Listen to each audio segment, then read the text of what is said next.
Et salut à tous mes petits cyborgs du betting, nous voilà de retour avec un nouveau numéro de e-Gazette et des matchs complètement fous aujourd'hui avec surtout une cote que je trouve complètement folle. J'espère que vous allez bien.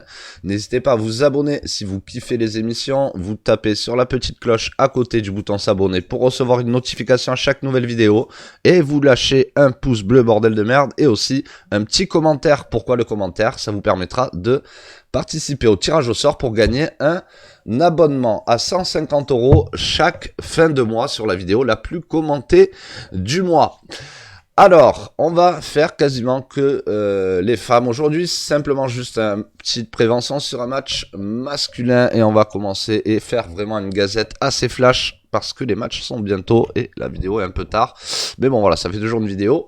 Barty face à Pliskova, Barty hein, toujours impérial, mais pas tant que ça cette année, enfin pas tant que ça si on rate ce nombre de victoires, etc. On voit qu'il peut y avoir des petites faiblesses.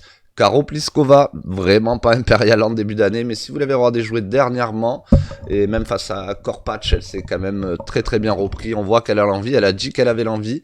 Elle cherche là à se remettre dans le game, et là vraiment elle a un test extraordinaire, c'est de jouer Barty, qui n'est pas imprenable, attention. Et ce que je vois, c'est des cotes 1,33, on va dire, allez autour, c'est 1,33,87, on va dire sans TRJ 1,33. 4 sans que les bookmakers prennent de marge. Est-ce que Pliskova va gagner une fois sur 4 Barty dans ces conditions? Je pense légèrement plus.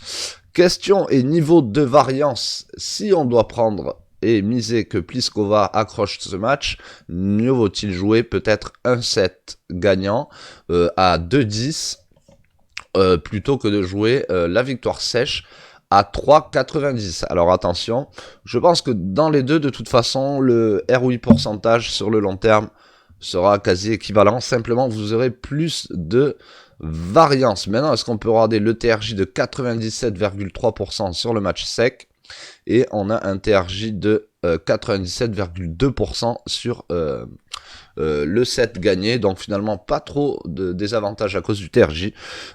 Personnellement, pour ceux qui misent Barty, attention, Pliskova peut faire un match, son match de l'année. Il le faut, de toute façon, c'est une joueuse de grande classe et elle peut tout à fait sortir Barty. Alors prendre un set, c'est encore plus probable. D'ailleurs, les books pensent qu'elle peut prendre un set une fois sur deux d'ailleurs. On continue sur Sabalenka Kontaveit. Il y a beaucoup de fans de Sabalenka. Eh bien, moi, je suis plutôt fan de Kontaveit, mais j'adore Sabalenka évidemment. Je ne comprends pas les codes. Pour moi, c'est quasiment ça serait quasiment du 50-50. Allons analyser après plus en profondeur. Si on voit les derniers matchs et la saison de Kontaveit, elle joue plutôt très très bien. Sabalenka, des fois, attention, elle peut avoir un peu de mal sur les fins de tournoi. Mais ça, je l'avais dit sur une autre vidéo, je crois, elle a beaucoup plus de mal sur les tournois, sur les gros tournois. Dès qu'elle arrive dans les quarts et les demi-finales, elle commence à trembler. Bon, là, logiquement, elle part favori, pourquoi pas, mais personnellement, j'aurais resserré un petit peu plus les cotes du type 1,78, 2,15. Voilà, j'aurais plutôt mis des cotes comme ça. Donc, peut-être une value sur Kontaveit. En tout cas, je l'ai mise dans ma playlist. Et le match se déroule ce soir. Donc, c'est très probable, parce qu'on voit d'ailleurs que Kontaveit est sortie à 2,57. Elle est descendue à 2,20. Et elle ne fait que remonter. Elle est maintenant à 2,41. C'est pas improbable qu'on la retrouve à 2,50, 2,60. Les gens aiment beaucoup miser les joueuses qui connaissent et beaucoup de monde connaît plus Sabalenka et préfère plus Sabalenka qu'une Kontaveit. Cristea Ferro, et oui, on a notre française qui est là à Istanbul. La cote est sortie à 1,71, mais direct chutée à 1,41 dans la foulée.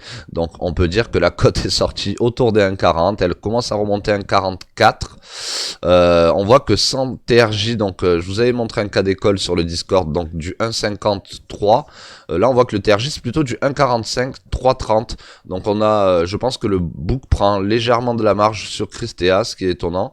Ou alors peut-être qu'ils prennent les 0,05 et que Ferro vaut 1,50 sans marge. Ça c'est plus délicat à savoir. D'ailleurs je pense plutôt que c'est ça, ils doivent prendre plutôt la marge sur Ferro, ça aurait du sens. De prendre la marche sur Ferro ce coup-ci, tellement je pense que Ferro a de chances de gagner ce match. Est-ce que ça vaut le coup à 1,44? Ça c'est à vous de juger dans vos analyses. En tout cas, moi je mets vraiment ce match de côté parce qu'il m'intéresse. Ferro est en pleine bourre et je crois qu'elle avait perdu d'ailleurs contre Cristea une fois. mais il y a un petit moment de ça. Donc pourquoi pas une petite revanche pour notre française.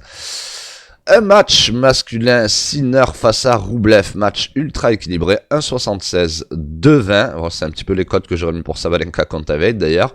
Méfiez-vous ici, oui, Sinner est favori, léger favori. On a du Roublev en face, quand même. Roublev s'en bat les couilles d'enchaîner des matchs. Il sera présent.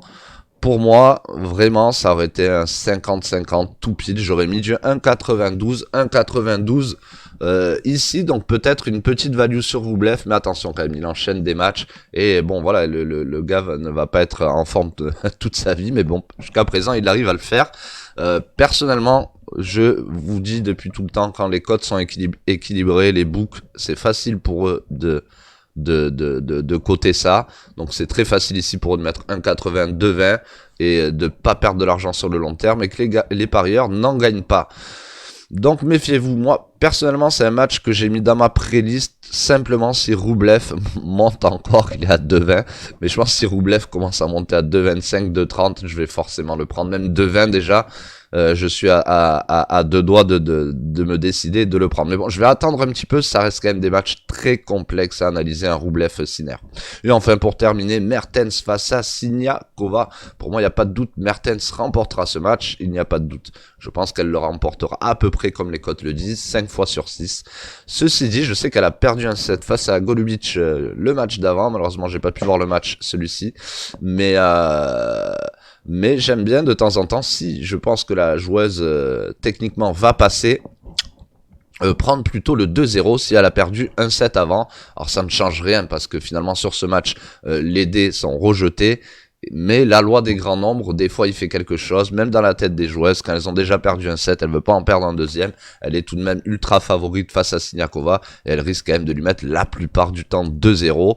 Les cotes sont un petit peu plus intéressantes, ça multiplie les risques, mais comme j'ai dit, vu qu'elle vient de perdre un set le match d'avant, pourquoi pas tenter le 2-0 plutôt que de jouer une cote à 1,20 alors qu'on a le 2-0 à 1,60. Voilà, c'était une petite aparté technique, tout cela. Je vous souhaite à tous une excellente journée de sport. Good luck pour vos bêtes. N'oubliez pas le petit commentaire et défoncez-moi ces bookmakers. À plus mes petits cyborgs du betting. Bleh.